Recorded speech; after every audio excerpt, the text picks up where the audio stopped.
Hello friends, तो आज की वीडियो हम बात करेंगे नेक्स्ट टाइप के जो सॉइल्स हैं उनके बारे में। कल भी मैंने आपको 3 टाइप के सॉइल्स बताई थी, कौन कौन से।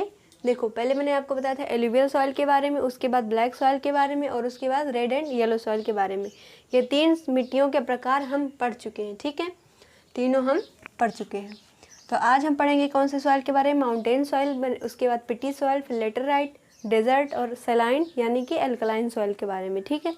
तो पहले अगर हम कहें कि माउंटेनियस सॉइल, तो इसकी क्या जो है प्रॉपर्टीज़ होंगी कि ये सबसे पहले माउंटेनियस है, तो कहाँ पर पाए जाएंगे, माउंटेन में। माउंटेन का जो स्लोप एरिया होता है यानी कि जो ढलान या फिर हम कह सकते हैं वैली का एरिया होता है, वहाँ पर ये सॉइल्स पाई जाती हैं।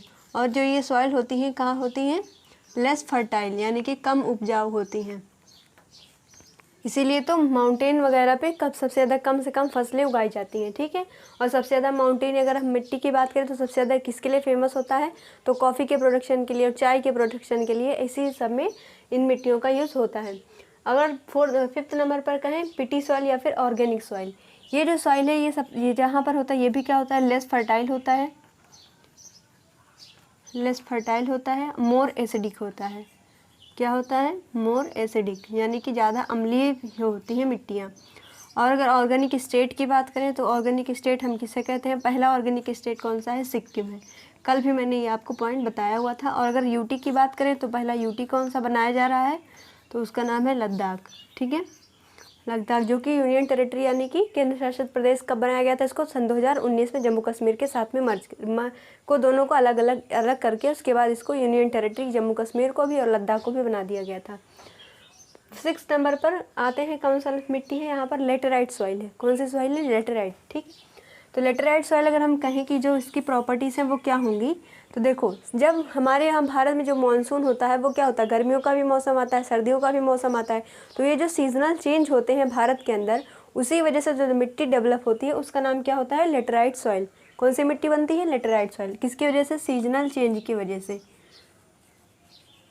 सीजनल चेंज की वजह से, ठीक है। कैसे, कौन से सीजनल चेंज की वजह से, वेट यानी कि गर्मियों का मौसम, उसके बाद विंटर यानी कि समर, विंटर यानी कि ठंडियों का मौसम, वेट यानी कि गर्मियों का मौसम। इन्हीं दोनों की वजह से जो है ये मिट्टी का निर्माण होता है। कौन सी मिट्टी का, लेटराइट सॉइल का। ये आपसे पूछा जाता है कि सीजनल चेंज की वजह से कौन सी मिट्टी बनती है, तो उसका आंसर क्या हो जाएगा, लेटराइट सॉइल, ठीक। ये 6 तक के आप नोट करो, उसके बाद मैं 2 और सॉइल के बारे में बताऊँ, डेजर्ट सॉइल और सैलाइन सॉइल। 6 मिट्टियों के प्रकार नोट कर लिए होंगे, तो अब 2 बची हैं, कौन सी, डेजर्ट सॉइल और उसके बाद सैलाइन या फिर एल्कलाइन सॉइल। ये एल्काइन नहीं है, एल्कलाइन है, आप ध्यान रखेंगे। तो डेजर्ट सॉइल के बारे में क्या प्रॉपर्टीज़ है, तो सबसे पहले क्या है, इस डेजर्ट एरिया में पाया जाता होगा, इसलिए तो हमने इसको कहा डेजर्ट सॉइल। और डेजर्ट अगर कहाँ पाया जाता है, मेन हम पार्ट करें तो यहाँ पर राजस्थान में ये पाया जाता है। कहाँ पर, राजस्थानी एरिया में ये पाया जाता है।